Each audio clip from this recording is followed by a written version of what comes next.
The Rude Girl of Zamgah by Maima's African Tales.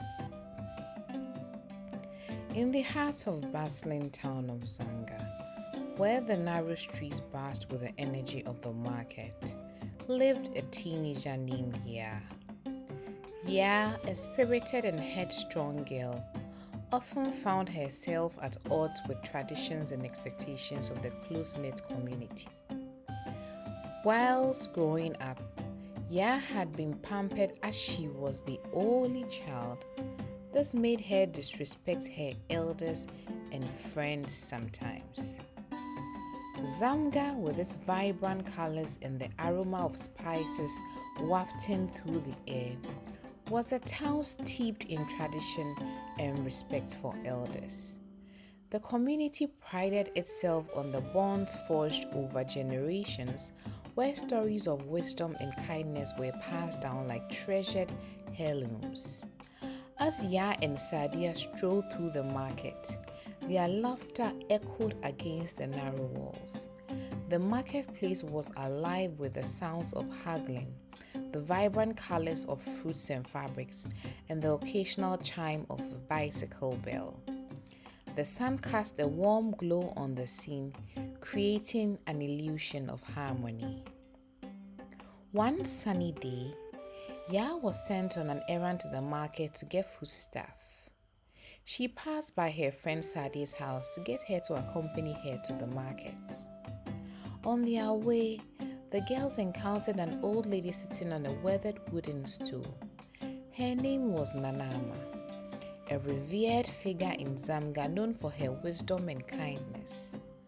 Nanama, with her silver hair and wrinkled hands, had seen the town undergo numerous transformations. She sat by a basket of fruits, quietly observing the hustle and bustle of the market. As Ya and Sadia approached, Nanama smiled warmly, her eyes reflecting a lifetime of stories. "Good day, my dear children," she greeted them with a gentle nod. Ya, however, rolled her eyes and exchanged a glance with Sadia. Dismissing the old lady's greeting, Ya scoffed, "Whatever, Nanama, we are in a hurry. Don't slow us down with your old tales." Sadia, uncomfortable with Ya's disrespectful attitude, shot her a disapproving look. Nanama, unfazed by the rudeness, continued to smile, her eyes holding a depth of understanding that belied her age. As the girls walked away, the vibrant marketplace seemed to hush for a moment, as if nature itself had taken note of the disregard shown to the town's elder. Unbeknownst to Ya, the threads of fate were quietly weaving a lesson that would unfold in due time. Days passed, and Ya's disrespect for Nanama became a topic of hushed conversations among the townspeople. The once cheerful teenager found herself facing a subtle alienation from the community, as if the threads of connection that held Zamgah together were gradually unraveling. One fateful afternoon, as Ya and Sadia walked through the same market, Ya suddenly felt a strange sensation.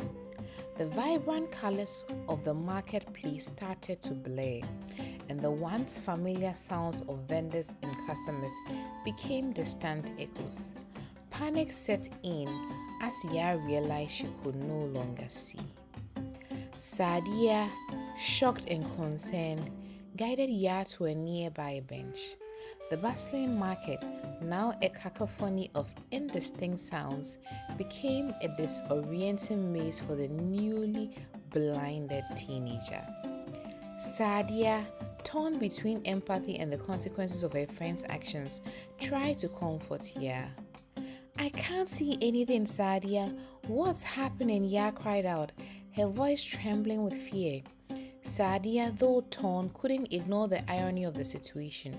She hesitated for a moment before gently reminding Ya of the encounter with Nanama. She also started crying. "Do you remember how you treated Nanama, Ya?" Sadia asked, her voice tinged with a mix of sympathy and reproach. Ya's face twisted in realization, and a chill ran down her spine. The memory of her disrespectful behavior towards the elderly woman flooded her mind. In that moment, a quiet voice echoed in her thoughts. Disrespect the wise, and life may unveil a bitter surprise. As the news of Ya's sudden blindness spread through Zamgah, the townspeople found themselves reflecting on the importance of respect and humility. Ya, once a spirited teenager with a disregard for tradition, now faced the consequences of her actions. In the days that followed, Ya struggled to navigate her way through the darkness that had enveloped her world. The vibrant colors of the market, the laughter of the children, and the comforting familiarity of Zamgah had all become distant memories. Ya, once a symbol of youthful exuberance, now faced the harsh reality of life without sight.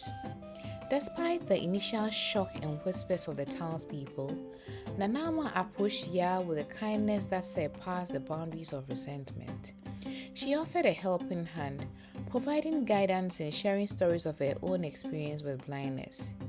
Ya, humbled by her own vulnerability, found solace in Nanama's wisdom.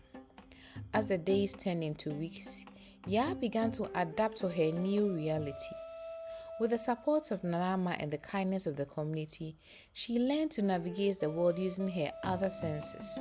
The once defiant teenager softened, and newfound humility blossomed within her. Zamgah, too, underwent a transformation. The townspeople, realizing the fragility of human connections, began to prioritize respect and empathy. The marketplace, once filled with the hustle and bustle of transactions, now echoed with the hum of shared stories and laughter.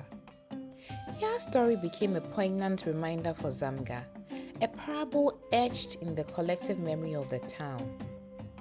The threads of connection that had unraveled in the wake of Ya's disrespect began to mend, weaving a tapestry of resilience and understanding.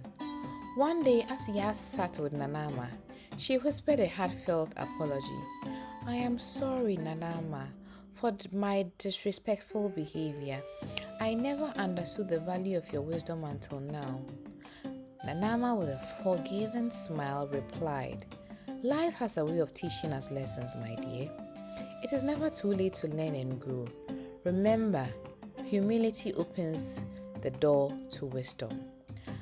As Zamgah embraced the lessons of Ya's journey, the town flourished with a newfound sense of unity and respect.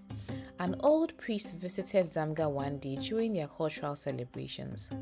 Whilst he led prayers for the community, Ya's eyes became clear, and she could see all the people and beautiful surrounding around her. The marketplace, once a mere backdrop for transactions, became a testament to the strength of bonds that transcended generation.